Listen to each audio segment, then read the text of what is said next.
And we're kicking off today with WWE, and at Money in the Bank, John Cena made an appearance and spoke about wanting to bring WrestleMania to London, delighting the fans inside the O2 Arena.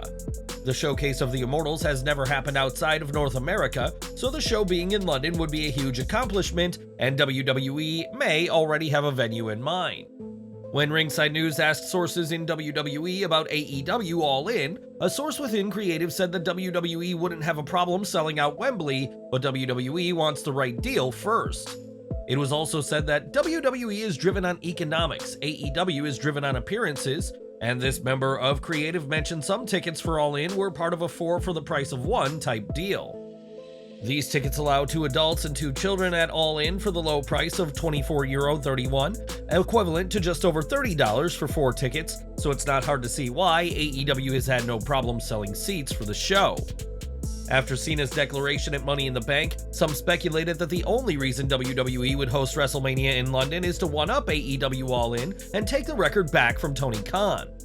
AEW All In will boast the highest paid attendance for any wrestling event, surpassing WrestleMania 32, and don't be surprised if Vince McMahon does whatever it takes to get that record back. But what do you make of this situation? Will WWE be able to take the highest paid attendance record back from AEW with a WrestleMania in London? Sound off in the comments below. One name familiar with London is Zelina Vega, as she was one of the 6 women in this year's Women's Money in the Bank ladder match, but was unable to capture the briefcase. While 2023 has seen some strong showings from Vega, including putting up a valiant effort at Backlash in Puerto Rico, she's not been doing much of note in recent weeks. When Ringside News asked about Vega's situation and whether she may be nursing an injury or have heat, their source in Creative confirmed that this isn't the case for the LWO member. Instead, it was simply said that Vega just isn't a priority at this time, as WWE has their eyes on other women, the most significant of which being Women's World Champion Rhea Ripley. It's interesting that Ripley is the focus right now, given that WWE's original plan at Backlash was for the Aussie to squash Vega, but then WWE changed plans and Vega was able to hold her own. As for when Vega will get another shot at Ripley, that remains to be seen, but right now, don't expect anything major to be happening in the career of the LWO member. In 2019, Santana and Ortiz joined AEW and quickly became part of the Inner Circle, but due to a leg injury suffered by Santana, it's been over a year since they've teamed up. Santana suffered his injury during last year's Blood and Guts match and was seen hobbling after the bout, and there's now been a major update on his situation. Fightful Select reports that Santana has been cleared to make an in-ring return after he returned to social media to post vignettes teasing a comeback to the Squared Circle. The bigger question is whether this return will include Ortiz, as it was reported last year that he and Santana have had a falling out, and neither man was eager at the time to work together again.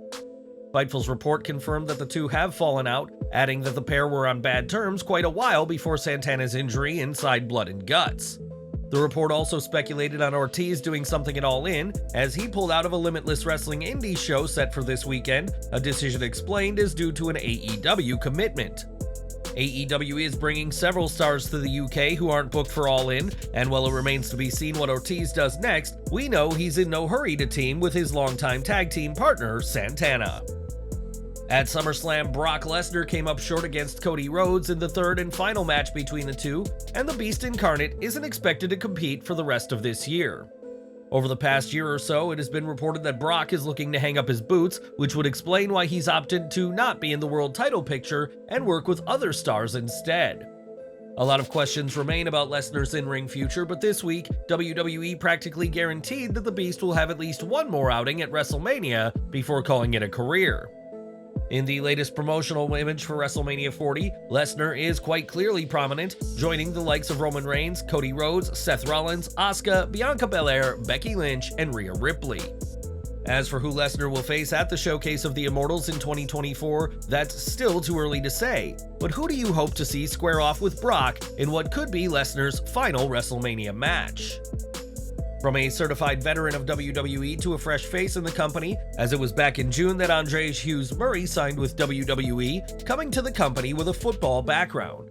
Typically, WWE recruits will wait many months and, on some occasions, years before they compete in front of a live crowd, but for Hughes-Murray, his wait is already over. At last Saturday's NXT Live event in Tampa, Florida, Hughes-Murray made his in-ring debut against Gallus' Joe Coffey, and despite a valiant effort, Andrzej would lose his debut match. The fans in Tampa experienced quite the show, as the Schism's Ava Raine made her singles debut with a win over Ivy Nile after previously only working tag team matches on NXT TV. Andrzej Hughes-Murray may not have won his debut match, but the fact that WWE already feels he's ready for crowds is a very good sign for him, and we'll have to follow his career closely from here on. Over to AEW now, as there has been something of an extreme influence over the promotion in recent weeks, ever since Jack Perry became the FTW champion.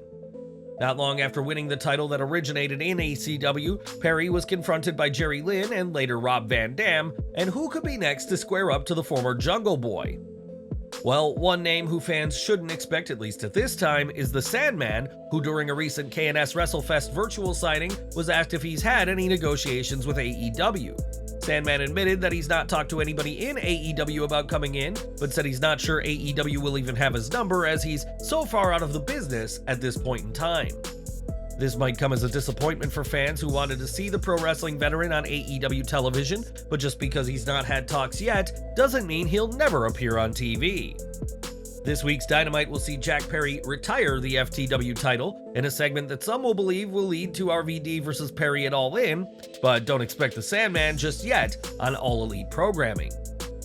RVD has been having a lot of fun with AEW so far, and is rumored to be wrestling again for the company this Sunday, but AEW isn't the only promotion Van Dam has his eye on.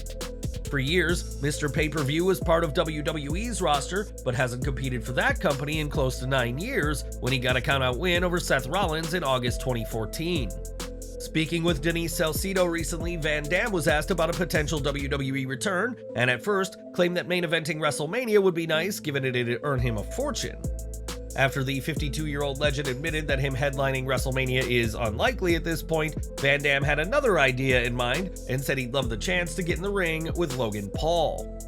Perhaps RVD wants to face the Maverick in a Battle of the Frog Splash, a move that Paul has been using since his in-ring debut at WrestleMania 38, initially as a nod to Eddie Guerrero.